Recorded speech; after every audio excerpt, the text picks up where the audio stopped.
Lucas capítulo 1.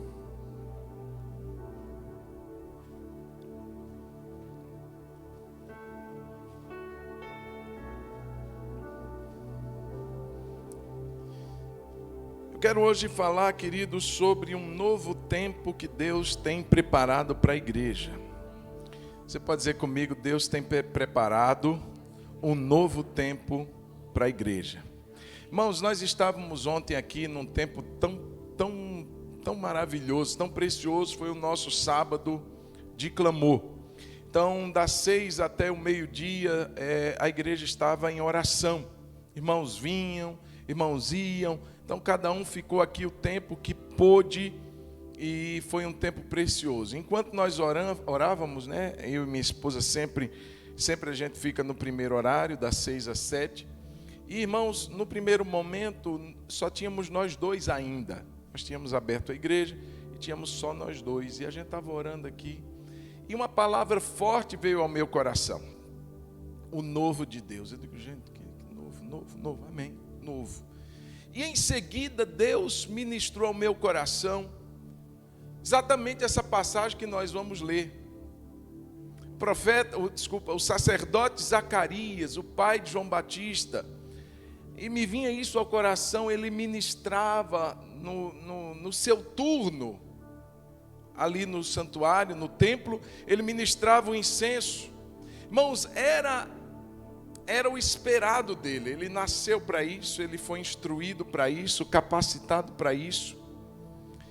E enquanto ele ministrava, Deus trouxe algo novo, não apenas para a vida de Zacarias, não apenas para a vida de Isabel, a sua esposa, mas para toda a Jerusalém, por que não dizer para toda a história do cristianismo, porque João Batista foi o precursor da vinda de Jesus. Então foi uma peça-chave, foi uma peça importante no ministério de Jesus. Foi o novo de Deus para aquele momento. Enquanto eu orava aqui, me vinha isso muito forte ao coração.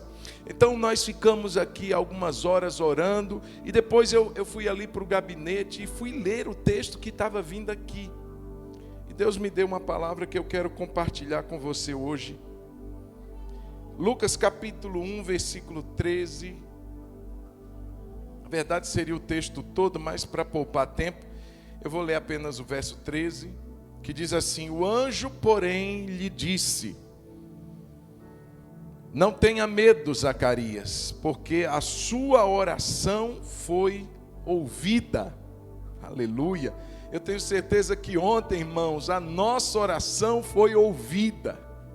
Deus estava com os seus ouvidos abertos, atentos ao nosso clamor. De hora em hora, irmãos, uma intercessão era levantada. Todos os irmãos que estavam aqui nas viradas aí do horário, seja de 6 às 7, de 7 às 8, de 8 às 9, então tinha um tempo de intercessão. Foi algo maravilhoso. Todo primeiro sábado do mês isso acontece. E ali o anjo aparece e diz: não tenha medo, Zacarias, porque a sua oração foi ouvida. Isabel, sua esposa, dará à luz um filho, a quem você dará o nome de João. Amém, queridos? Senhor Jesus, muito obrigado por essa noite, por essa palavra que acabamos de ler agora. Nesse tempo que o Senhor nos dá, nós queremos pedir que o Senhor fale conosco. Abra os nossos olhos, os nossos ouvidos. Dá-nos um coração apto para crer, discernir a sua voz e viver aquilo que o Senhor tem trazido ao nosso coração. Nós assim oramos e damos ao Senhor nossa gratidão e toda a glória no nome de Jesus. Amém, amém, amém. Amém, queridos? Diga para você mesmo, diga assim: Deus tem um tempo novo para a minha vida. Mais forte, você pode dizer: Deus tem um tempo novo para a minha vida. Sim, querido. Meu irmão, via de regra, a chegada de um filho, está aqui o Paulo, está aqui a Vânia, pode dizer muito bem isso. E você que é pai, você que é mãe também. A chegada de um filho marca para a família um tempo novo. É um tempo de readaptações. É um tempo que muitas vezes mudanças acontecem. Então aquele quarto nós precisamos dar um jeito nele, nós vamos fazer um outro quarto aqui, nós vamos mudar algumas coisas dentro de casa, nós mudamos rotinas da nossa vida. Então, de repente, aquela esposa que trabalhava, ela vai ficar de licença, algumas possivelmente voltam, outras não, porque agora as coisas mudaram pela chegada de um bebê, pela chegada de uma criança. Tudo muda.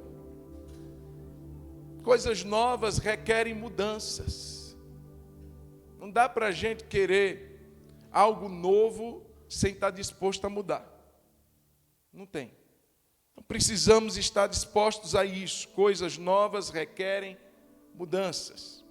E assim foi na vida desse casal. Imagina Zacarias e Isabel já velhos. Não eram assim jovens que estavam no vigor, não, já eram velhos. Ele até questiona como isso vai acontecer. Se eu já sou velho, se a minha esposa é avançada também em idade, não tem como é que vai ser? Irmãos, eu imagino as mudanças que precisariam acontecer na vida desse casal. Tudo que Deus tem gerado, tudo que Deus tem no coração dele, tem um tempo da realização, da concretização. E eu tenho certeza que nesse tempo, irmãos, algo novo está sendo trazido à luz. Naqueles dias que tivemos de oração, 6 dias, últimos agora, uma das palavras últimas que Deus deu a nós, no fim dos 6 dias, foi que algo novo estava para vir. Tássia pregou na semana passada e ela falava sobre isso também, algo novo. E hoje de manhã eu conversava, a gente estava ali embaixo com o Nicolas e ele dizia mais ou menos isso: Deus está trazendo algo novo. E eu olhei para a Tássia e disse assim, ele não sabe nem o que eu ia pregar hoje à noite, eu tenho certeza disso. Deus está trazendo algo novo à igreja. O que seria esse algo novo? A gente tem mais ou menos algumas ideias, mas eu tenho certeza que vai ser muito além disso, irmãos. Amém?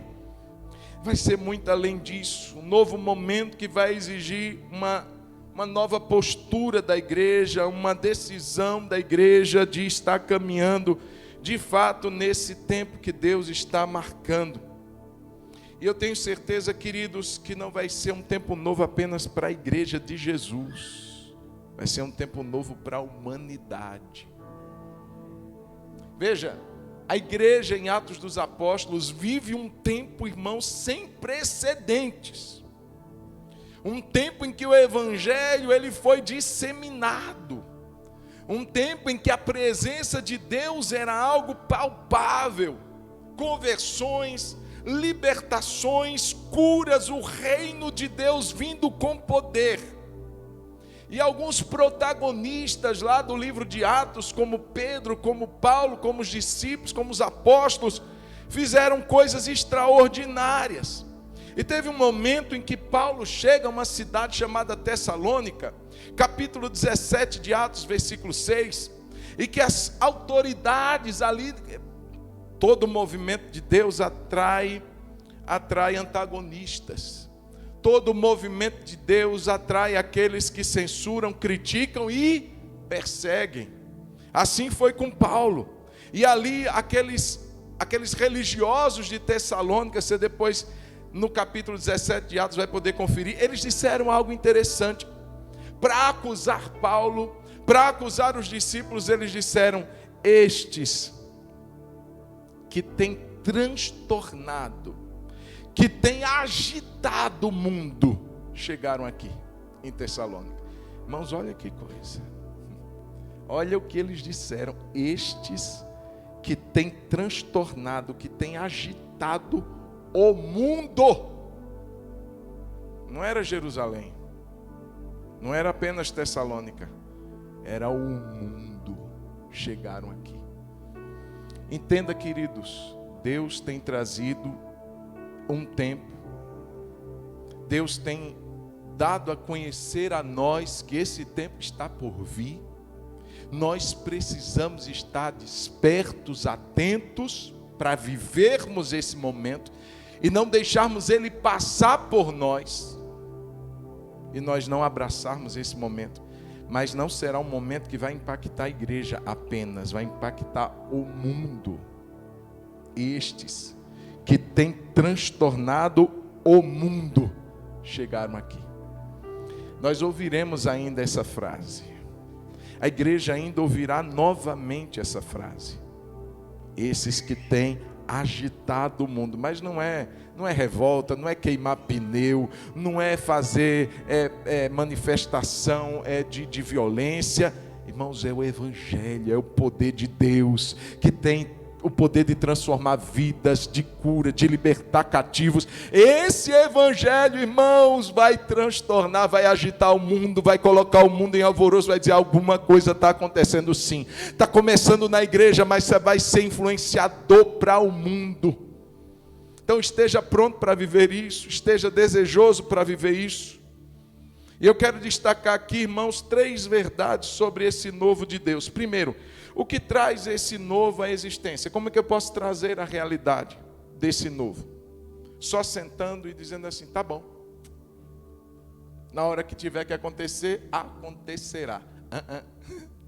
Não, isso é passividade. Nada acontece na passividade. Nenhum trabalho você arruma na passividade. Imagina o mover de Deus. Estou desempregado, fica em casa sentado sem fazer nada. Fica dormindo. Fica olhando para a parede para ver se alguém vai te chamar. Não saia para entregar currículo, não saia para se preparar para fazer um curso, para entrar em contato com alguém, para orar. Não faça nada. Nada vai acontecer. Pelo menos para você. Então, se nem o emprego a gente consegue através da passividade, que dirá o novo de Deus? Ah, Deus vai fazer, tá bom, então vou ficar aqui, ó, deitado eternamente em berço esplêndido, esperando o papai esse mover. Não vai acontecer. Pelo menos na sua vida, que pensa dessa maneira. Exige-se alguma coisa de nós. Segunda coisa, quais marcas esse novo traz? E para finalizar, o perigo que ronda as pessoas que querem esse novo. Então a primeira coisa, o que é que traz esse novo tempo para nós? Como que a gente pode acelerar? O que a gente pode fazer? O que atrai esse novo tempo? Primeira coisa, irmãos, é o propósito de Deus. Diga: propósito de Deus. Por que o novo vai acontecer? Porque está na agenda de Deus. Porque Deus já marcou isso como algo que Ele vai fazer, como algo que Ele vai operar. Irmãos, mais do que um filho, João Batista era o cumprimento de uma promessa. Para Zacarias e Isabel era um filho. No plano de Deus, João Batista era o cumprimento de uma promessa. Já que coloca Malaquias capítulo 4, versículo 16. Versículo 15 e 16. Irmãos, era tudo que o povo de fé do Antigo Testamento aguardava. Malaquias capítulo 4 é o último capítulo do Antigo Testamento. Malaquias, o último livro, capítulo 4, o último capítulo, versos 15 e 16, os últimos versículos. Então, são os 45 minutos do segundo tempo de um jogo. E aí vem essa palavra. Capítulo 4, versículo 15. Já, por favor. Perdão, 5 e 6, desculpa. 5 e 6. Olha a promessa no último livro do Antigo Testamento. Eis que eu lhes enviarei o profeta Elias, antes que venha o grande e terrível dia do Senhor. Verso 6. Ele converterá o coração dos pais aos seus filhos e o coração dos filhos aos seus pais, para que eu não venha e castigue a terra com maldição. Foi a última promessa dada ao povo do Antigo Testamento através do livro de Malaquias. 400 anos é o período que faz o intercâmbio do Antigo para o Novo Testamento. 400 anos silenciada a voz profética. 400 anos que as pessoas diziam, não tem mais um profeta que fale assim diz o Senhor. Todos os profetas que vieram, falaram, deixaram suas mensagens, e agora eles viviam um período que a gente conhece na bibliologia como interbíblico. É o espaço de tempo entre o Antigo e o Novo Testamento. Você imagina 400 anos, a voz profética silenciada. Aí vem um tempo que a Bíblia chama de plenitude dos tempos. No propósito de Deus seria o momento de enviar Jesus. E quem vem como precursor de Jesus, como aquele que antecederia o seu ministério? João Batista. E aí, irmãos, o texto diz que João Batista, ele vem no espírito de Elias. Justamente o que Malaquias havia profetizado, que o Senhor enviaria, João Batista se torna o cumprimento desta promessa. Não é que ele era o Elias, que seria reencarnação, e o cristianismo não aceita a reencarnação, não há respaldo bíblico para aceitarmos isso. Então, como que dizia então Malaquias virá Elias? Aí vem Lucas e diz de uma forma clara, ele vem como uma representação do ministério do profeta Elias. Ele vem no espírito e no poder de Elias, ou seja, ele vem com o mesmo foco, com a mesma dinâmica ministerial, com o mesmo poder para operar. Assim veio João Batista. Então, queridos, o novo de Deus está no plano dele. Deus planejou um tempo para a igreja. Irmãos, e Deus dá os seus sinais. Deus, ele traz algumas pistas de que algo está por vir. Irmãos, e se você vai dar uma sondada assim nos movimentos que tem acontecido aqui no Brasil, nós ouvimos aqui e ali palavras dessa natureza, algo novo está vindo. Igreja, fica atenta. Igreja, desperta, porque o Senhor está trazendo algo à luz, que faz parte do seu projeto, que faz parte da sua agenda, que vai impactar a humanidade, faz parte desse propósito de Deus. Irmãos, eu quero dizer, Deus nunca descuidou da humanidade, nunca. Deus nunca dormiu, ao contrário, Jesus sempre disse, meu Pai trabalha até agora. Ou seja, tudo que Deus está fazendo hoje não foi algo assim de improviso. Sabe quando alguém lembra que tem uma prova para fazer hoje? Nossa, vacilei. Como diz os mais jovens, panguei. Chegou a data da prova, eu não me liguei, e agora eu vou ter que fazer uma redação. Aí faz aquele rascunho mal feito de gente desorganizada que deixa tudo para última hora. Tem gente que acha que Deus é assim. Deus, o homem pecou. Aí Deus, o que é que eu vou fazer? Agora o mundo acabou. Eu planejei o Adão, a Eva, para eles viverem em eterna comunhão comigo, comendo do fruto da vida, não iam morrer nunca. Mas agora o homem pecou, acabou tudo. Aí Deus senta num canto, começa a chorar. Chega Jesus, não, calma pai, vai dar tudo certo. Como Jesus? Sei lá, mas a gente vai pensar em alguma coisa. Mas o que é? Chega o Espírito Santo, eu tive um plano. Sei lá se vai dar certo. Manda Jesus para morrer. Aí o pai fica, você é doido, Espírito Santo? Não, vou mandar meu filho, não, manda que vai dar certo. Nós pensamos, isso nunca aconteceu. O Cordeiro foi imolado antes da fundação do mundo. Deus já havia planejado um meio de salvação, de redenção, de escape.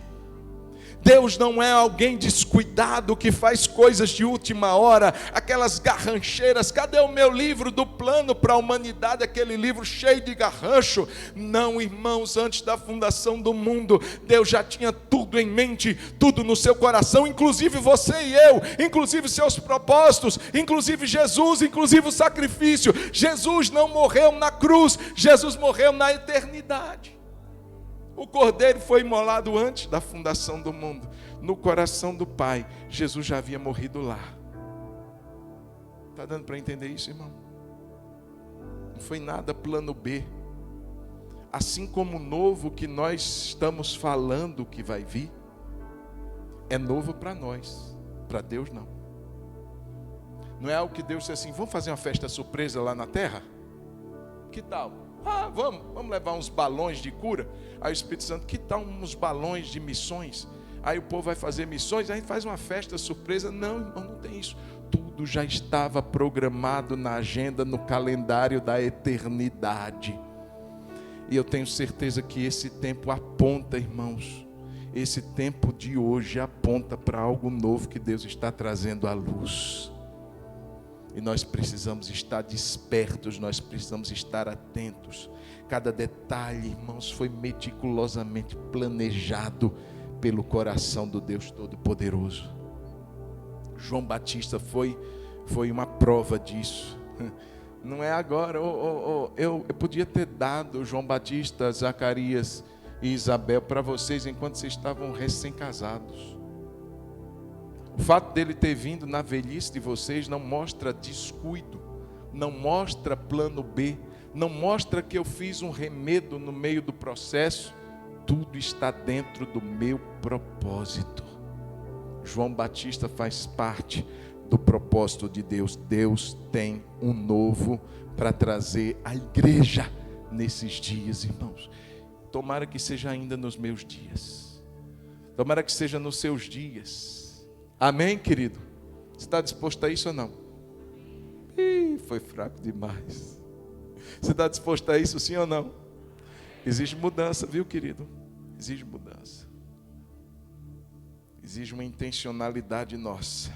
Então, o que traz à existência esse novo tempo de Deus para a igreja? Primeiro, o propósito dele. Alguns falam de ondas, irmãos, que estão vindo, que vieram e continuarão a vir. 3 ondas você vai encontrar que são sempre faladas. Ondas do mover de Deus, ondas de um novo de Deus. A primeira lá no livro de Atos. Um grande mover do Espírito Santo, com cura, com missões, com arrependimento, com proclamação para o mundo da época. A segunda onda se fala lá do século XVII, até século XIX, com os grandes movimentos avivalistas. País de Gales, Rua Azusa, e tantos outros que culminaram, respingaram até no Brasil aqui com os movimentos carismáticos e pentecostais. E alguns estão dizendo a terceira e última onda. Porque o que marca essa última onda, diferente talvez na sua intensidade das outras, além de curas, de libertações, da manifestação do poder de Deus, do coração ardendo por ganhar vidas para Jesus, pelo evangelismo, por missões, tem um outro item que faz parte do entendimento do que seria resultado da terceira onda, que é o martírio. Ou seja, pessoas darão a vida pelo evangelho. Esses dias para trás eu via uma reportagem de uma igreja na África, que foi queimada com os irmãos dentro dela. Estava tendo um culto de oração. E os inimigos do evangelho foram ali e queimaram não apenas as portas da igreja, queimaram os irmãos que estavam lá dentro. Martírio. Pessoas que amam Jesus, a ponto, se necessário. Você acha que eles já não tinham recebido ameaças? Você acha que essas igrejas, eu estava vendo uma reportagem um dia desse, de uma igreja que foi explodida por muçulmanos, e vários irmãos morreram, e alguns irmãos não estavam no culto naquele dia. Aí você diz assim: nossa, esses irmãos fizeram um culto de gratidão. Não, Esses irmãos procuraram saber qual é a próxima igreja que eles vão explodir, porque nós queremos estar lá. Você já imaginou isso? Irmãos, martírio, gente que entende que a vida é menos preciosa do que o propósito de Deus. Ou seja, Deus e o seu propósito é mais importante do que eu, do que minha vida, do que meus sonhos, do que meus projetos. Hoje tem gente que, se Deus não responder, fica de biquinho com Deus, fica chateadinho com Deus. Ah, pelo amor de Deus, que cristão Nutella somos nós, irmãos. Que cristãos açucaradozinhos, que qualquer coisinha, qualquer dodóizinho sai da igreja. Qualquer dodóizinho, eu não vou não. Qual é a próxima igreja que vão explodir? Eu quero estar lá. Quando estiver lá, vai explodir, eu vou estar junto. Vou encontrar com Jesus e com meus irmãos lá na glória. A gente não sabe o que é isso não, irmão. Nós brasileiros não sabemos o que é isso não. Achamos que perseguição é porque a conta de luz acaba, a gente não conseguiu pagar a conta de luz nem de água. Achamos que prova por causa do evangelho é quando um vizinho nosso coloca um som alto na nossa porta. Achamos que isso é perseguição. Isso não é, irmão, perseguição. Perseguição por causa de Jesus é dizer nega Jesus. Eu estava ouvindo o testemunho de um irmão cubano no regime de Fidel, irmão Fernandes. E a gente atribui aquela música somente ao missionário RR, mas se você for procurar, o irmão Fernandes cantava essa música. E aí foi determinado ser o pregador impostor. O irmão Fernandes era um pregador da palavra, ser um pregador impostor. Esse Jesus seu é uma farsa, esse Jesus seu é uma mentira. Nega esse Jesus, confessa que ele é impostor. Irmão Fernandes não fez isso. O resultado disso é que prenderam o irmão Fernandes e a família dele. E no primeiro dia da sua prisão, colocaram o irmão Fernandes na janela para que ele avistasse lá no paredão, com os olhinhos vendados, a sua filha de 5 anos. Disseram: Fernandes, pregador impostor, confessa que Jesus Cristo é um impostor, que você prega um homem impostor. E ele olhando a filha dele, que seria executada no paredão do fuzilamento. Irmão Fernandes, olhando a filha dele de 5 anos, ele cantou: estou seguindo a Jesus Cristo, nesse caminho eu não desisto. Trouxeram a filha de 9 anos do irmão Fernandes, vendada, colocaram no paredão. Fernandes, confessa que Jesus Cristo é impostor, que tu pregas um impostor. Mais uma vez, irmão Fernandes, estou seguindo a Jesus Cristo. Mataram de 9. Em seguida trouxeram a esposa do irmão Fernandes. Aí disse: Senhor, não aguento, eu não aguento, Senhor. Declara Fernandes que Jesus Cristo é impostor. E a mulher grita: Fernandes, fica firme na tua fé. E irmão Fernandes canta: estou seguindo a Jesus Cristo. Matam a esposa do Fernandes. E agora não tem mais ninguém para matar, irmão. Levam o Fernandes para o paredão. Agora é ele. Vendaram os olhos do Fernandes e levaram ele para ser morto. Mas antes ainda queriam testá-lo. Fernandes, tu vais morrer agora. Confessa que Jesus Cristo é um impostor. E ele grita: tira a venda dos meus olhos, que eu quero ver Jesus. Estou seguindo a Jesus Cristo. Irmãos, e a gente acha que um vizinho que coloca caixinha de som é virada para nossa casa. E a gente diz assim: perseguição. Ah, meu irmão, aquela prova que a gente passa, porque, sei lá, a gente não teve, que a gente estava orando, porque, sei lá, irmão, tem gente que não vem a Cristo, tem gente que não vai à igreja nem quando está frio, porque está frio. E acha que isso daí, não, eu vou mostrar minha fé porque está frio hoje. Joia, bacana, mas irmãos, a gente ainda não sabe o que é perseguição.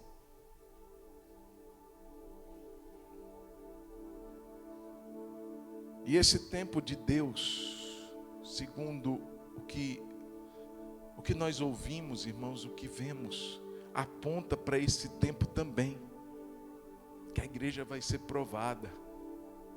E a gente ouve isso lá fora.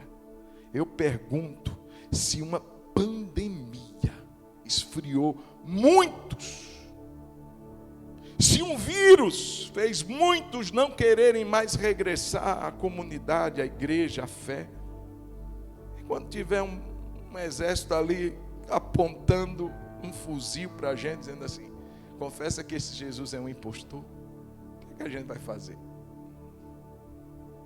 Como é que a gente vai reagir? Se a gente foi acostumado nesse evangelho mamão com açúcar a vida toda.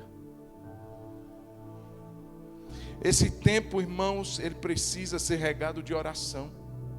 Versículo 11 diz, o anjo apareceu a Zacarias à direita do altar do incenso.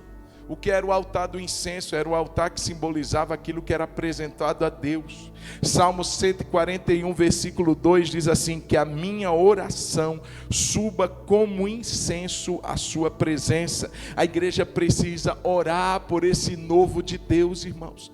Esse tempo da manifestação do poder, esse tempo da manifestação da glória de Deus, esse tempo de grande colheita, esse tempo de curas, esse tempo de libertações públicas. Irmãos, eu creio no mover que não vai acontecer dentro de quatro paredes, não.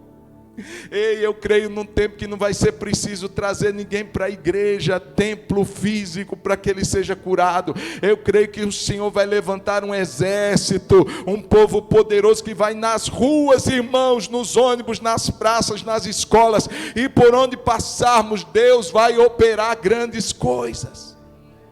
Deus vai trazer cura, Deus vai trazer libertação quando você levantar a sua mão. Eu creio num tempo, irmãos, que você passando e a sua sombra sendo projetada sobre um enfermo no meio da rua, ele vai te dar um grito, ei, eu fui curado. Você diz, eu nem orei. Foi assim que aconteceu com Pedro. A sombra dele, irmão, está na Bíblia. Não precisava nem orar, às vezes ele nem via quando passava por um doente, estava indo, sei lá, resolver a sombra dele, o homem já estava curado. Quem faz isso, irmãos? Só ele. É um novo tempo de Deus que traz isso. Mas precisa ser regado de oração. Todos os avivalistas, nenhum deles viveu o avivamento sem muita oração. Eles passavam horas na presença de Deus, dias em jejum e oração, suplicando, Deus faz um novo, Deus faz um novo, Deus faz um novo, Deus manda o avivamento, Deus visita o meu país, Deus visita a minha cidade, Deus visita a minha região, Deus, orando. Senti a falta de muitos irmãos ontem aqui, muitos irmãos que poderiam estar orando. Primeiro sábado do mês não é dia da gente receber oração. Primeiro sábado do mês é dia da gente orar, interceder, colocar a nossa vida como instrumento para Deus agir através da oração. Eu quero te incentivar, todo primeiro sábado do mês, marque na sua agenda, não marque compromisso, que vá tomar a sua manhã toda. Deixe um horário da sua agenda, do seu sábado pela manhã, seja o início, seja o meio, seja o final da manhã, deixe lá na sua agenda, esse tempo eu vou estar em oração, esse tempo eu vou estar orando. Pastor, mas eu tenho um dia cheio. Chega cedo aqui, chega às 6 horas, se não puder, chega no meio da manhã ou no final da manhã, mas vem orar, vem buscar Deus, vem clamar, vem interceder. Tudo acontece por meio da oração. Quando o anjo aparece, ele diz, Zacarias, a tua oração foi ouvida. Ou seja, algo novo aconteceu, porque você orou. Nós temos orado por isso, queridos. Além disso, o que traz esse novo, versículo 6, é uma vida respaldada no testemunho e no temor de Deus. Versículo 6 diz que Zacarias e Isabel, ambos eram justos diante de Deus. Veja, irmãos, esse casal, independente de ter filho ou não ter filho, eles tinham temor a Deus. Eles não estavam se consagrando para ter em troca um filho. Não, vamos fazer um propósito de consagração para que Deus nos ouça e eu possa engravidar. Não, irmãos. A vida deles era uma vida de justiça, era uma vida de temor a Deus, era uma vida de testemunho, independente do resultado que poderia vir. Irmãos, nenhum novo se sustenta num testemunho frágil da igreja. Em crentes que não sabem se são crentes ou não são. Em crentes que vivem como se não fosse de Cristo. Ninguém edifica uma casa nova sob fundamentos frágeis. Você destrói tudo e faz tudo novo. Quem edificaria uma casa nova recebia uma rescisão, e vou construir uma casa. E o engenheiro diz assim: eu não faria nem um castelo de areia em cima desse fundamento, porque não aguenta. Você gastaria seu dinheiro nisso? Você acha que Deus vai gastar o que Ele tem lá na glória, trazendo um novo sobre a igreja, e Ele olha, o fundamento não aguenta nem um castelo de areia? São cristãos que não vivem um testemunho nem na vizinhança. São cristãos que dão mau testemunho aonde estão, no trabalho. A pessoa diz assim: você é crente? Sério? Você está brincando, é pegadinha do mala. A gente acha que Deus vai dispensar do seu tesouro sobre um fundamento frágil como o nosso, de cristãos que não prezam por uma vida reta, de cristãos que não honram a palavra que dão, os compromissos que fazem, as dívidas que fazem, não pagam. Você acha que Jesus vai fazer isso? Vai estragar o novo, irmão? Quem vai dar crédito? Alguém que diz estar vivendo o novo de Deus, mas a sua vida não mostra nem que é crente. Zacarias e Isabel, ambos eram justos diante de Deus. Pode vir o novo. Está dizendo que eles eram perfeitos, tem diferença, viu? Não está dizendo que eles não tinham erros, não tinham falhas, não. Inclusive, uma das falhas de Zacarias será mostrada nesse texto. Mas eles tinham uma vida desejosa, temente. Deus me conserta, Deus me alinha. Deus, eu quero andar na tua presença. Deus, eu não quero falhar. Deus, eu não quero manchar o teu nome, Deus. Ambos eram justos para que o novo venha, para que o novo seja algo real. Nós, igreja, precisamos alinhar a nossa vida diante de Deus em temor, em testemunho. Uma vida respaldada no compromisso. Olha o verso 8.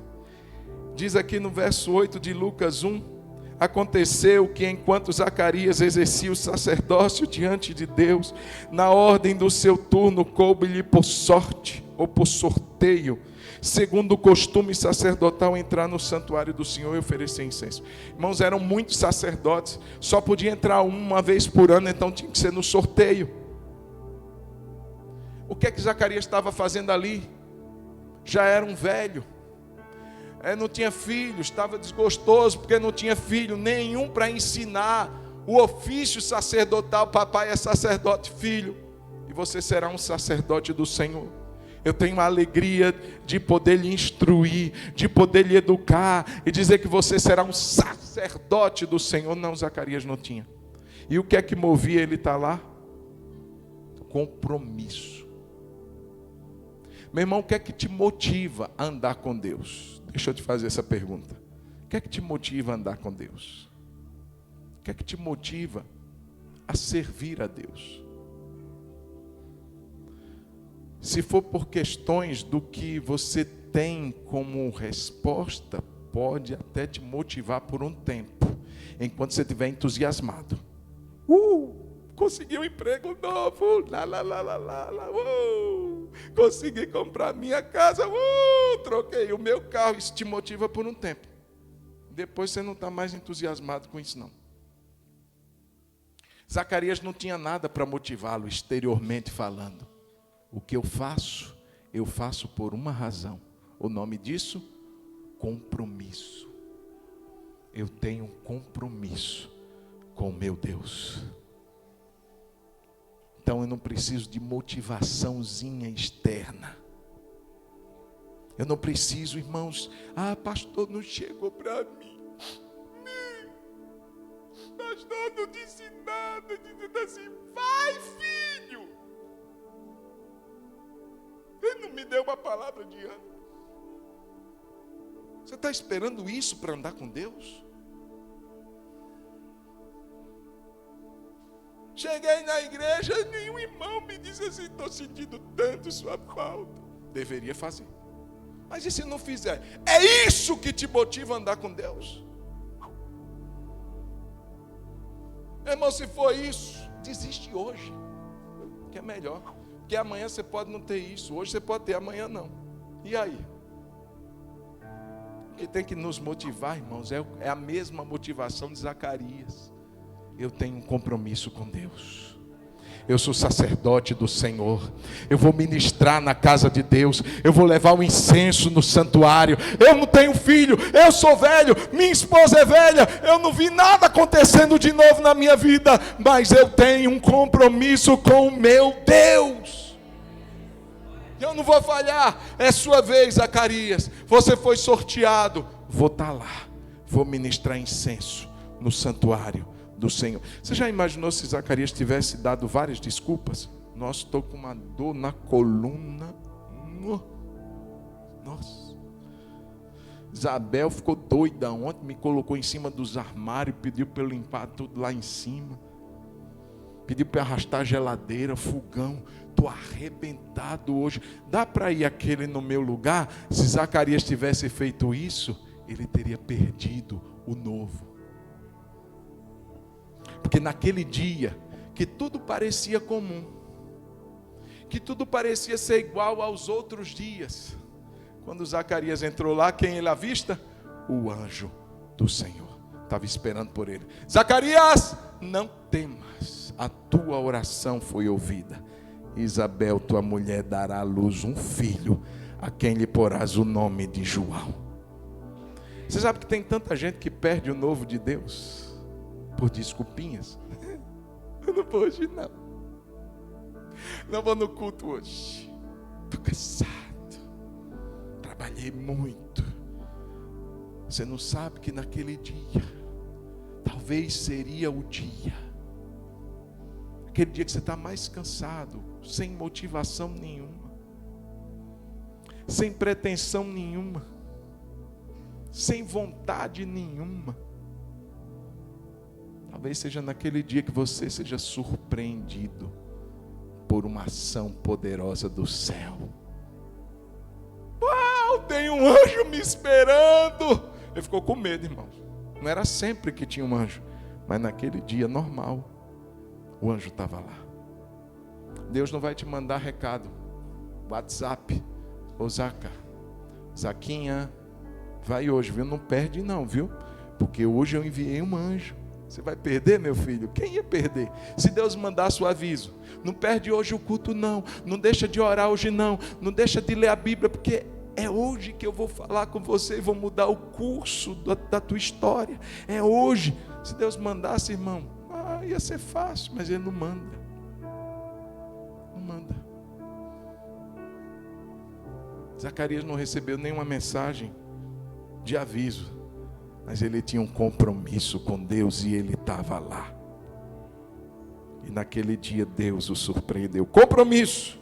Então, queridos, o que traz isso à existência, o que traz o novo, o propósito de Deus, está na agenda dele, a oração da igreja, precisamos orar. O que traz isso à existência, o nosso testemunho, a nossa vida de temor a Deus. Mas o que traz isso também é o nosso compromisso. Deus não vai mandar um novo para uma igreja descompromissada. Deus não vai usar gente descompromissada. Porque isso é colocar pérola em focinho de porco. Não compete, não cabe. Ele dá para quem está compromissado. Amém ou não, irmãos? Quais marcas para a gente acelerar? Quais marcas desse novo? Primeiro, versículo 14, alegria. Diga comigo, alegria e felicidade. Capítulo 1, versículo 14, leia comigo. Você ficará... Vamos lá, me ajuda aí. Você ficará e muitos ficarão contentes com o nascimento dele. Irmãos, não era uma alegria passageira, era uma alegria que vinha de uma promessa cumprida. 400 anos de espera, 400 anos de silêncio, de repente uma voz profética vem à tona, é trazida à luz, porque João Batista foi um profeta na sua geração. Poderia ter sido um sacerdote. Ele nasceu para ser um sacerdote. Ele era filho de um sacerdote. Ele era filho de Zacarias, mas ele não foi sacerdote, ele foi um profeta. Quem não ia ficar feliz? Deus voltou a se revelar através da sua voz profética. Zacarias era a resposta. João Batista era a resposta. Zacarias, você vai ficar feliz demais, meu filho. Você vai ficar alegre demais, meu filho. E todas as pessoas vão ficar contentes com o seu nascimento. Jesus fala de um vinho novo que está sendo derramado. Vinho novo fala de alegria. Eu entendo que esse tempo novo, irmãos, vai despertar um prazer, uma alegria, uma felicidade, irmãos, que as coisas do mundo não vão chegar a se comparar com o que Deus está trazendo. É vinho novo. Vinho fala de alegria, vinho fala de prazer. Romanos capítulo 14, verso 17, Paulo diz assim: porque o reino de Deus não é comida nem bebida, mas é justiça, paz e alegria no Espírito Santo. Essa alegria não é produzida pelo homem, essa alegria é produzida pelo Espírito Santo. Eu tenho certeza, irmãos, nesse tempo a gente vai ver tanto testemunho de gente que não sabe mais o que é ter depressão. Amém? Gente que vai dizer assim: meu Deus, eu vivia tão depressivo. Algo mudou, vai mudar, irmão. É uma alegria que ninguém vai saber explicar. É lógico, nós sabemos, porque a gente sabe de onde é que vem. É alegria no Espírito Santo. É o reino de Deus vindo até nós. É o reino de Deus chegando com poder. É resposta, é promessa cumprida, é novo de Deus que vai alegrar o nosso coração. Alegria. A outra coisa, verso 15, as marcas desse novo é santidade. Olha o verso 15. Ele será grande diante do Senhor, não beberá vinho nem bebida forte, será cheio do Espírito Santo desde o ventre. Mas a primeira parte diz que ele não beberá vinho nem bebida forte, irmãos. Números capítulo 6 fala de um voto, o voto do nazireado. E na verdade João Batista foi um nazireu. Se você for ler Números capítulo 6, Sansão foi um.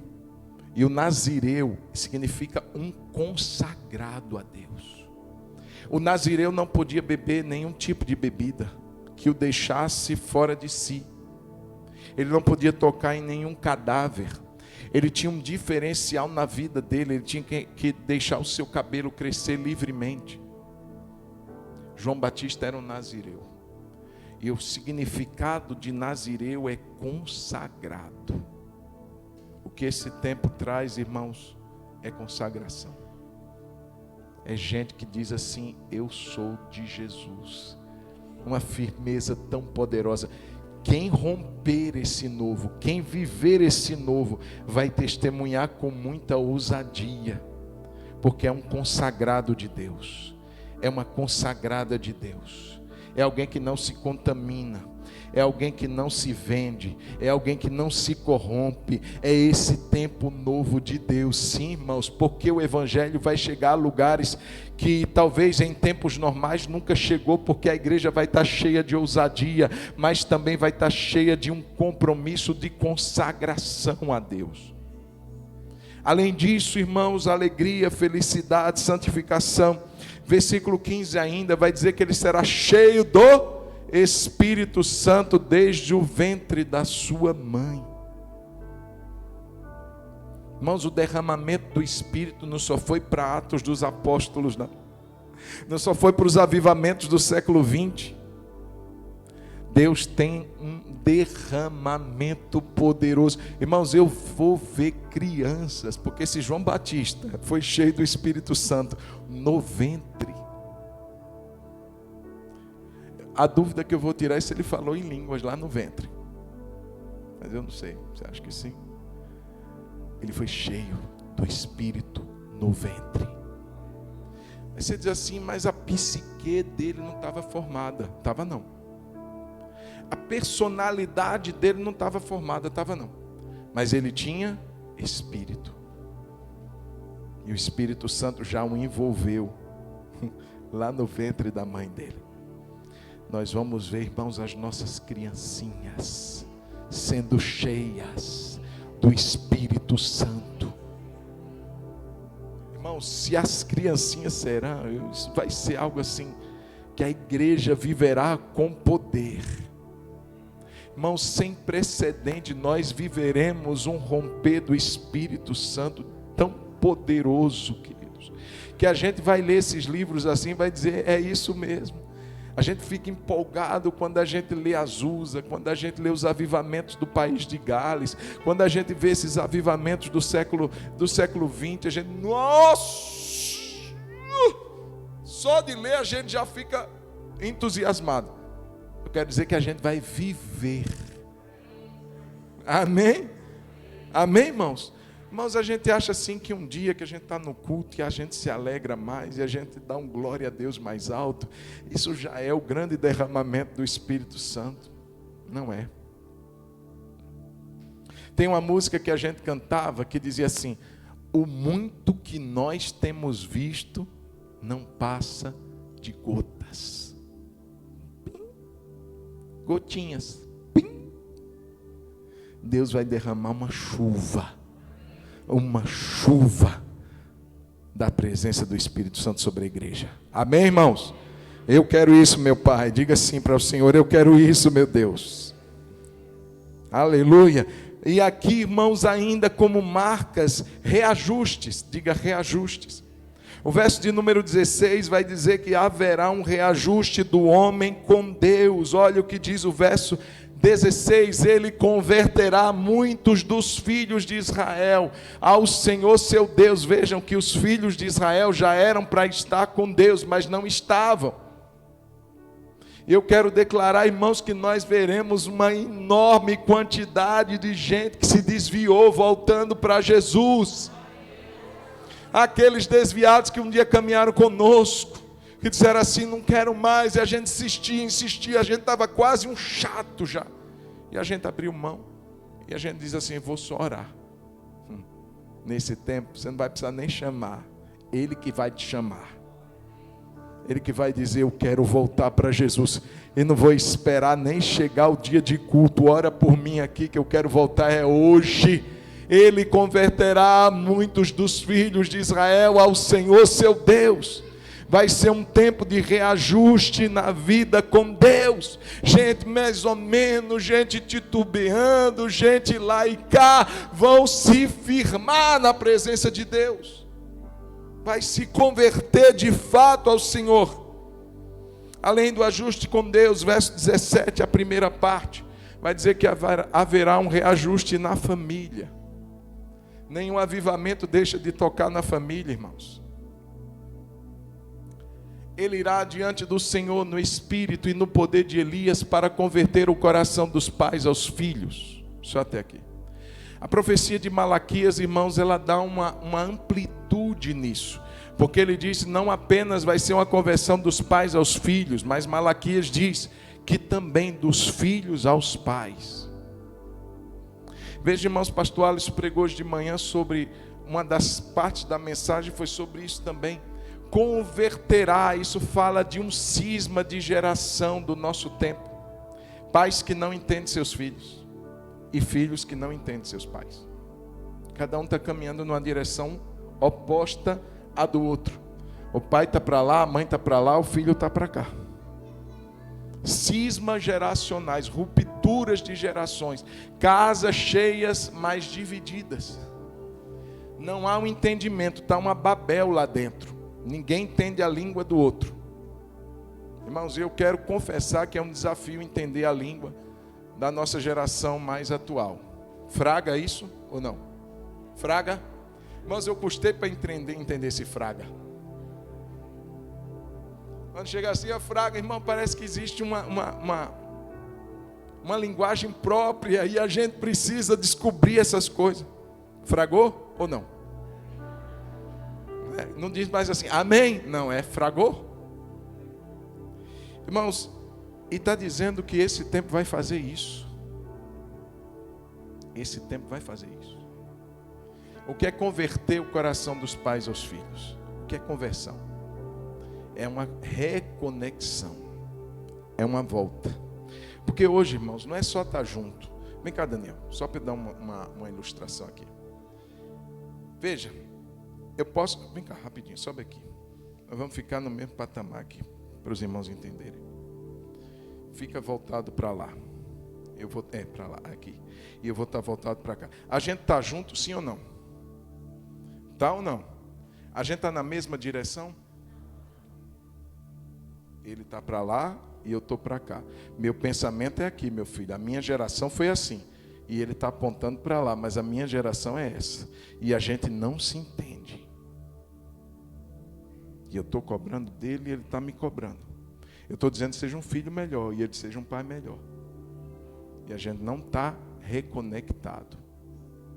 Quando a Bíblia diz que nesse tempo do novo haverá conversão dos pais aos filhos e dos filhos aos pais, significa dizer que a partir de então, o que é conversão? Quando você está dirigindo, o seu GPS vai dizer conversão a 1 quilômetro, conversão à direita, conversão à esquerda. É um retorno. Eu ainda estou junto do meu filho, estamos tudo na mesma casa, comendo na mesma mesa, mas eu estou olhando para lá e ele está olhando para cá. Quando houver uma conversão, agora eu vou me alinhar. Dos filhos aos pais, ele se alinha, e dos pais aos filhos eu vou me alinhar. E a gente vai caminhar numa mesma direção a partir de então. Está dando para entender? Irmãos, agora, por que, obrigado, Daniel, por que Lucas não traz, como Malaquias na sua amplitude, dos pais aos filhos e dos filhos aos pais? Por que em Lucas frisa apenas dos pais aos filhos? Você já parou para pensar nisso? Eu estava pensando sobre isso hoje, irmãos. Por que Lucas só fala dos pais aos filhos? E eu, irmãos, entendo, no meu modo de entender, que o filho se converter ao pai é mais fácil por força da imposição. Eu sou o pai e você é o filho. Você que tem que se alinhar a mim. Não é assim? Manda quem pode, obedece quem tem juízo. E nessa linha de pensamento a gente caminha, mas sem conversão. A gente caminha com imposição. Você vai fazer o que eu estou mandando. E a gente não procura entender a linguagem deles. E aí eu volto a dizer o que o Alisson, o pastor Alisson falou hoje de manhã. Não é que o pai agora vai dar a autoridade que Deus deu a ele para o filho. Onde é que nós vamos passar nossas férias? Quem diz é o filho. Quem diz é a filha. Não, quem diz é o pai. Quem diz é a mãe. Em acordo, não é passar autoridade, porque Deus colocou os pais dentro de casa como autoridade. Mas quando a Bíblia diz que o coração dos pais deve se converter aos filhos, é mais difícil para nós, pais. Afinal de contas, quem está numa posição de autoridade sou eu. Eu vou ter que me rebaixar para entender a sua linguagem. Eu vou ter que me esforçar. Quem tem que se esforçar é você. A gente brinca lá em casa, na hora de descer com lixo, que eu olho o Daniel, eu disse assim, desce com lixo que você é mais novo. Então a gente tem essa ideia, quem tem que se submeter sempre, sem nenhuma possibilidade de acordo, de conversa, é o filho. Porque quem manda sou eu. Não é entrega de autoridade, querido. Não é. Você não deve entregar sua autoridade, pai, nem mãe. Mas é um esforço para caminhar junto, num tempo em que cada um está caminhando numa direção. Em que cada um está dizendo, mas a minha geração fazia assim. E ele está dizendo, mas a minha geração é assado. E a gente precisa se entender nisso. O que Deus fala sobre nós nesse tempo, pai e filho. E hoje, dia dos pais, um momento precioso para a gente pensar sobre isso. E agora eu preciso me esforçar. Eu vou me entender. Haverá um consenso. Não haverá mais cismas geracionais. Dentro da nossa casa, Babel não vai mais existir.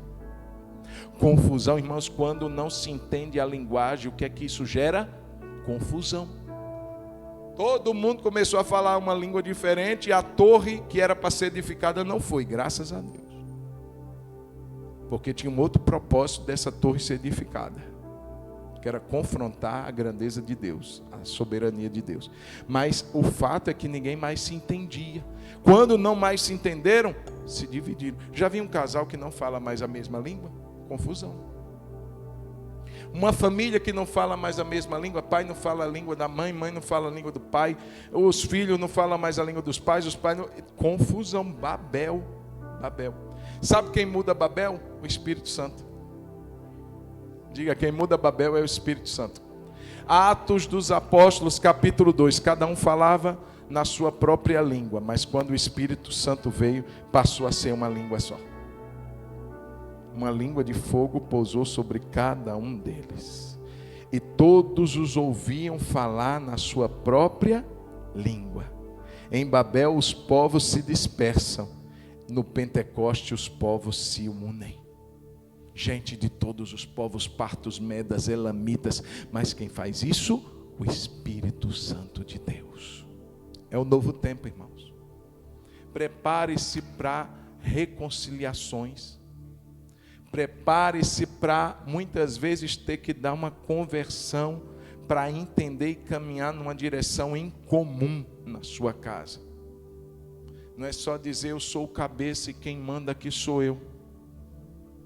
Conversão dos pais aos filhos. E eu vou além, dos filhos aos pais. Ei, filhão, se esforça mais. Faça-se mais entendido, tenha mais paciência. Tenha mais compreensão.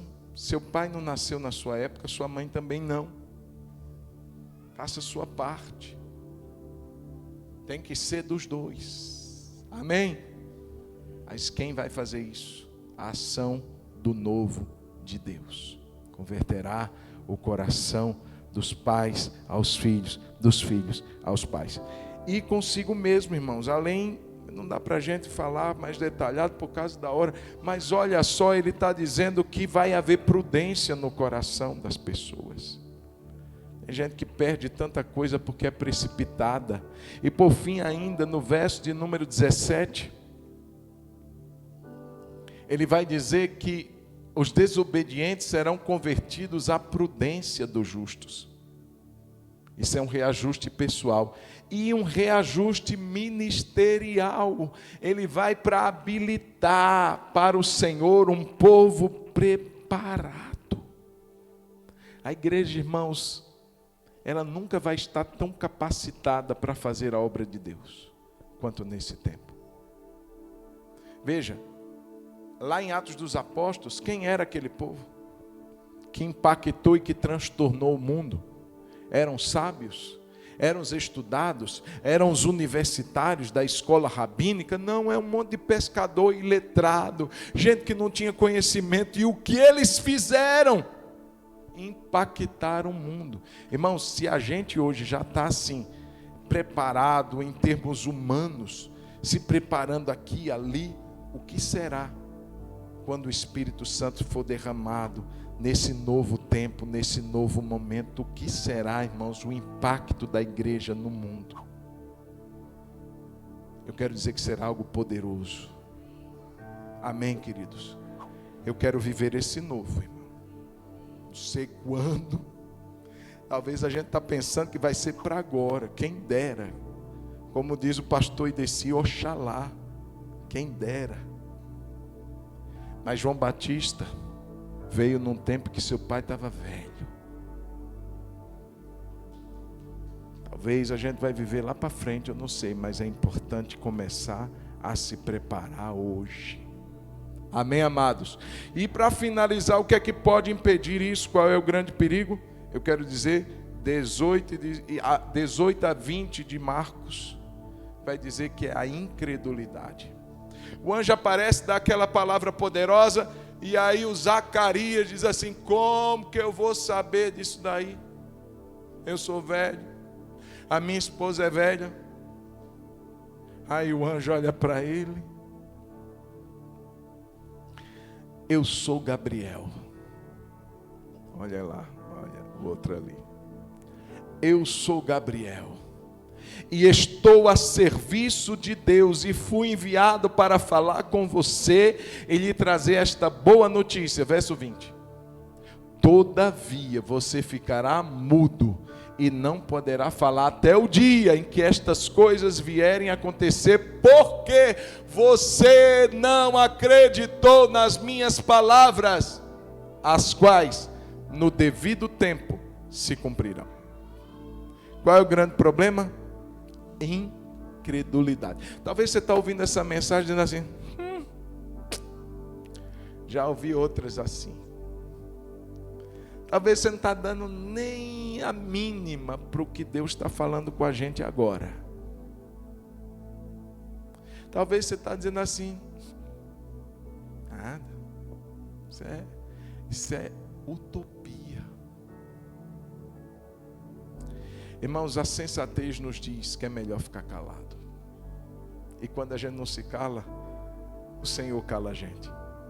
Ô Zacarias, rapaz, você poderia ter entrado nesse novo, mas seu coração duvidou, ser incrédulo.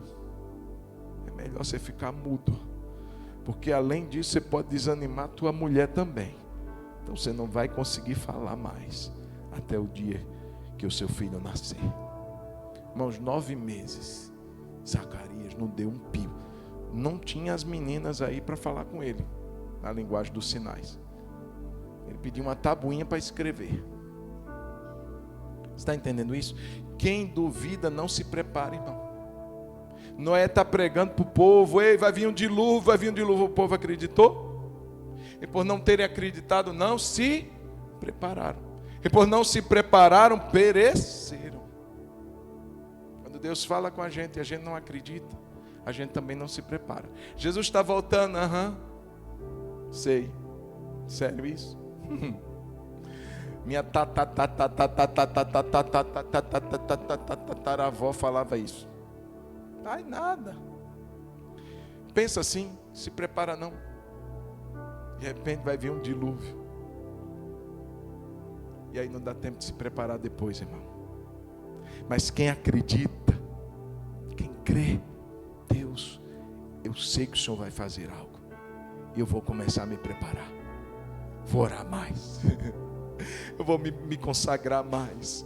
Eu vou rejeitar as coisas que eu estou fazendo que não estão te agradando.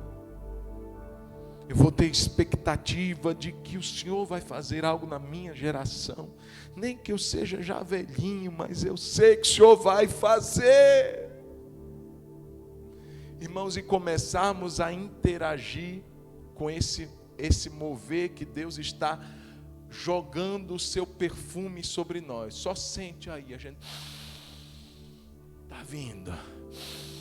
cheiro das águas está vindo. Se prepare, querido. Não deixe que a incredulidade te impeça de viver algo de Deus. Mas diferente de Zacarias, que a gente possa sair daqui dizendo: eu creio, Senhor. Eu creio. Eu creio. Você crê nisso? Feche os seus olhos. Queria chamar os diáconos aqui. Jesus, em nome do Senhor, eu quero orar nessa noite, porque o Senhor tem falado aqui e ali, em tantos lugares por onde nós passamos. Nós ouvimos uma mensagem quase que igual, de um tempo novo que o Senhor está trazendo, que está vindo à luz, e que a igreja do Senhor precisa ir se preparando, estar realmente com os seus ouvidos atentos, para que a incredulidade não paralise a igreja. Senhor, nessa noite, que os nossos ouvidos estejam aguçados, mas o nosso coração disposto a crer, e pelo Teu Espírito, Senhor, vivermos um tempo de preparação intencional. Não é mais o tempo, Senhor, de andar movido por coisinhas da terra, motivado por circunstâncias. É tempo de ser motivado pelo compromisso. É tempo da maturidade, Senhor. É tempo de nos posicionarmos não como crianças mimadas na casa do Senhor. Crianças que por qualquer coisinha que aconteçam, desanimam, por qualquer coisinha que aconteçam, colocam em jogo a sua fé. Não é mais tempo disso, Senhor, é tempo de nos posicionarmos. É tempo de dizer: eu tenho um compromisso com Deus, e não vão ser as circunstâncias que vão me tirar desse compromisso. É tempo de nos firmarmos em oração.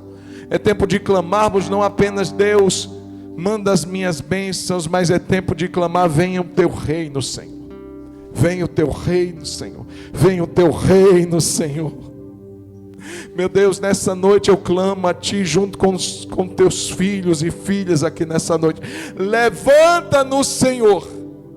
Prepara-nos, Senhor, para esse tempo que está dando os seus sinais. O tempo que o Seu Espírito está falando à igreja. Prepara-nos, Senhor. Porque sempre sabemos que viveremos dias sem precedentes, dias que nunca vivemos no nosso passado, por melhores que tenham sido. Eu quero declarar que esse tempo novo que o Senhor tem para trazer será muito, muito maior do que tudo que nós já vivemos até o dia de hoje. Oh, aleluia! Fique de pé em nome de Jesus. Aleluia, aleluia. Pai, em nome de Jesus, Espírito Santo, dilata nosso coração nessa noite. Nos enche de convicção nessa hora, e nos faça caminhar alinhados a esse propósito, alinhados a essa direção. Oh, aleluia, aleluia, aleluia. Fortalece a nossa fé. Tantos irmãos hoje na terra estão vivendo dias assim, dispostos a dar a vida por causa de Cristo. E muitas vezes nós, igreja brasileira, acostumados a uma vida tranquila e pacata, Senhor, não estamos preparados para isso. O fato é que qualquer coisinha que nos desgoste nos faz retroceder. Meu Deus, nessa noite, fortalece a nossa fé. Você pode orar assim? Diga: Deus, fortalece minha fé. Fortalece minha fé, Senhor. Eu não quero negar a Ti. Eu não quero negar o Teu nome. Eu quero caminhar com firmeza nas coisas mínimas que acontecem aqui na terra, na minha vida. Porque se eu caminhar, Senhor, nas coisas mínimas com fidelidade, no dia que as coisas mais desafiadoras surgirem, eu vou poder transpô-las, eu vou poder avançá-las, Que assim seja, Senhor. Deus, traz esse entendimento a nós. Clareia a nossa visão espiritual. Abre os nossos olhos, Senhor. Dá-nos o discernimento do tempo. Dá-nos o discernimento da Tua vontade. Abre os nossos olhos, Senhor. Abre os nossos olhos, Senhor. Em nome de Jesus.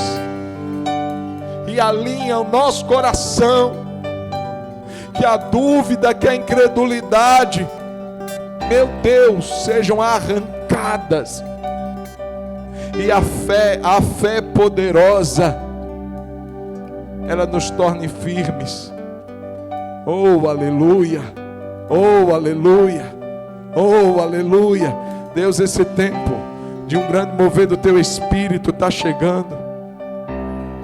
Da manifestação da Tua glória. De vidas se entregando a Ti, Jesus. Oh, aleluia. O Senhor incendiando corações, até das crianças, dos pequeninos, dos de colo. Porque se o Senhor fez isso com João Batista no ventre da mãe dele, o Senhor pode fazer isso com todas as crianças. Oh, meu Deus. Num tempo que estão tentando levar as nossas crianças para uma vida longe de Ti, por seus ensinamentos, por suas filosofias e ideologias. Sela as nossas crianças, Senhor. Que uma geração de João Batista seja levantada. Crianças cheias do Espírito Santo. Crianças cheias do Espírito Santo. Crianças cheias do Espírito Santo. Ei, papai, que está aí perto da sua filha, do seu filho, coloca a mão sobre ele aí. Já que ele está com você aí agora, coloca a mão sobre ele, coloca a mão sobre ela. E declara isso agora em nome de Jesus. Diga: você será cheio do Espírito Santo. Você será cheia do Espírito Santo. Oh, em nome de Jesus. Senhor, sobre os nossos filhos, filhas. Senhor, pessoas aqui que já têm netos. Senhor, visita esses netos. Enche do Teu Espírito, Senhor, em nome de Jesus. Vai se levantar uma geração consagrada a Deus. Vai se levantar uma geração com um testemunho poderoso de vida. Está se levantando a geração que vai impactar o mundo. Oh, aleluia. Oh, aleluia. Nossos filhos não foram destinados para calamidade. Nossos filhos não foram destinados para destruição. Mas eles são consagrados a Deus, como João Batista foi. Em nome de Jesus. Em nome de Jesus. A gente vai participar da ceia agora. Aleluia. Querido, que essa palavra, você não coloque ela assim, num cantinho do seu coração, não. Leia mais sobre isso. Se interesse mais. Leia livros sobre os avivamentos. Ouça o que o Espírito Santo está dizendo. Vamos preparar o nosso coração. Amém, irmãos? Aleluia. Amados, nós vamos participar da ceia do Senhor. Os diáconos vão estar passando por aí. Você vai pegar o seu cálice, o pão. Você que já foi batizado em uma igreja evangélica, participe conosco. Você está em comunhão com Deus, com a sua igreja, participe conosco. Nós vamos começar a classe de batismo. Não deixe de dar o seu nome ali para o Ronaldo. Senhor, nós consagramos o pão e o cálice, que vamos participar deles agora, símbolo do corpo e do sangue de Jesus. Nós queremos te agradecer por esse momento e dizer que somos agradecidos sim por tudo que o Senhor fez por nós, dando a sua vida em nosso lugar. E nós assim relembramos esse momento através dos elementos, o cálice e o pão, em nome de Jesus. Você vai cantar ao Senhor, mas cante de olhos abertos, porque Porque os diáconos vão passar por você e você vai estar atento para pegar o pão e o cálice. Deus abençoe, os diáconos podem iniciar a distribuição.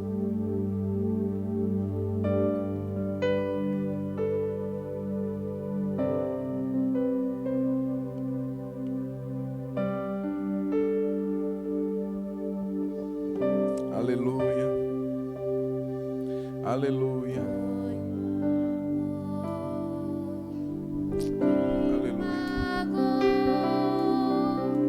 Com sua própria vida, pecado e dor carregou e ao mundo trouxe a esperança.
pegasse o pão que está aí no copo que foi entregue. Jesus, ele deixou a ceia como um memorial, como algo que a gente deveria participar sempre. A gente faz uma vez por mês, mas nada nos impediria de fazer toda semana. Porque o que Jesus queria é que a gente jamais se esquecesse. Para que serve um memorial? Para a gente não esquecer. Ele não queria que você e eu nos esquecêssemos o que Ele fez por nós. Em momentos que a gente passa, em momentos de crise, em momentos de dificuldade, muitas vezes a gente pensa assim: e Deus ainda me ama. É por isso que a gente participa da ceia, que a gente pega esse pão e diz assim: Jesus me ama. Jesus me ama. Jesus me ama. Sabe aqueles momentos que o diabo lança dúvida? Que o diabo diz assim: não, Deus está nem aí para sua vida. Aí você vem aqui e participa da ceia. Você pega esse pão, você pega o cálice e diz: Jesus se importa comigo. Jesus deu a vida dele por mim. Aleluia. Irmãos, essa verdade não pode ser esquecida. Essa verdade não pode ser deletada. Tem que estar viva. Ele morreu por nós. A morte era nossa, a cruz era nossa, era do homem, era do pecador. Mas o Filho de Deus veio para tomar o nosso lugar. E hoje nós temos a oportunidade, o privilégio de podermos participar da ceia. Pega o pão. Senhor Jesus, nós te damos graças. É a nossa resposta inicial, é gratidão. Obrigado, Senhor. Não merecíamos, éramos inimigos do Senhor. Pela nossa vida, pela a nossa maneira de viver, estávamos longe de Ti, mas o Senhor veio para nos aproximar do Pai. O Senhor veio para nos reconectar com Deus, para nos reconciliar com Ele. E nós somos agradecidos, porque na cruz o Senhor liberou perdão. Na cruz o Senhor cancelou as maldições que pesavam sobre nós. E a distância que tínhamos do Pai, o Senhor refez através de um sacrifício, se colocando como mediador entre nós e Deus. Aleluia. E nos chamastes de filhos. Obrigado, Senhor. A Bíblia diz que na noite em que Jesus foi traído, Ele tomou o pão.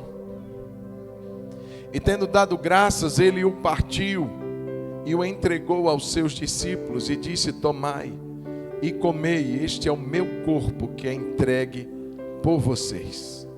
Em memória do Senhor, irmãos, juntos comamos o pão, símbolo do corpo de Jesus.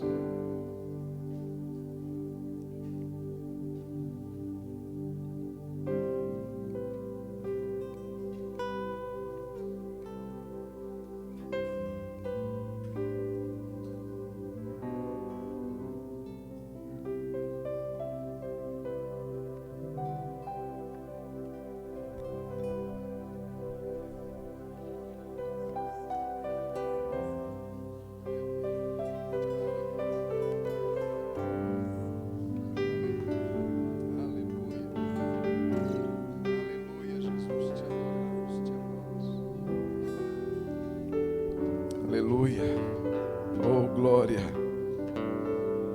Pegue o cálice também.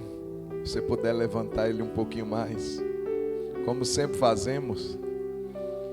Quando a gente levanta, a gente lembra que o vencedor, apesar de ter sido morto, apesar de ter derramado o seu sangue, mas fazia parte do propósito de Deus. Mas foi justamente o seu sangue que comprou a nossa salvação.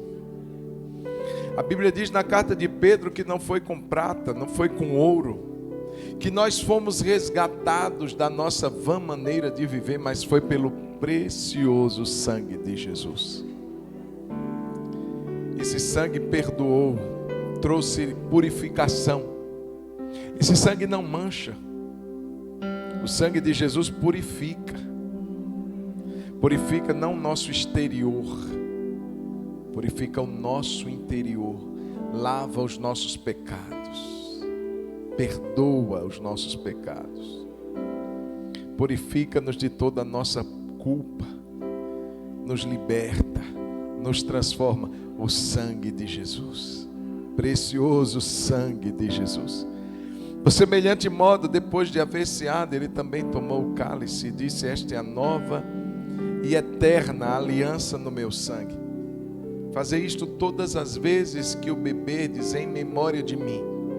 Porque todas as vezes que vocês comerem um pão e beberem um cálice, anunciais a morte do Senhor até que ele venha. Em memória do Senhor, irmãos, nessa aliança que foi feita conosco, ele fez conosco, tomemos o cálice, símbolo do seu sangue.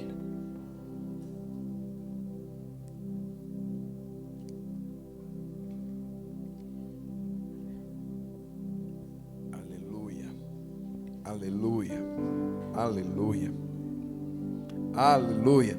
Você pode dar um glória a Deus aí, querido? Aleluia, Jesus vive, Jesus reina e Jesus voltará. Louvado seja o nome do Senhor. Se assente por mais um minuto, querido. Nós já estamos quase encerrando. Eu queria me despedir de você que participou conosco até aqui pela transmissão. Deus abençoe sua vida, Deus abençoe sua semana, Deus abençoe sua família. Esperamos que um dia você esteja aqui conosco. Tenha uma semana de paz, uma semana de bênção, em nome de Jesus. Deus te abençoe.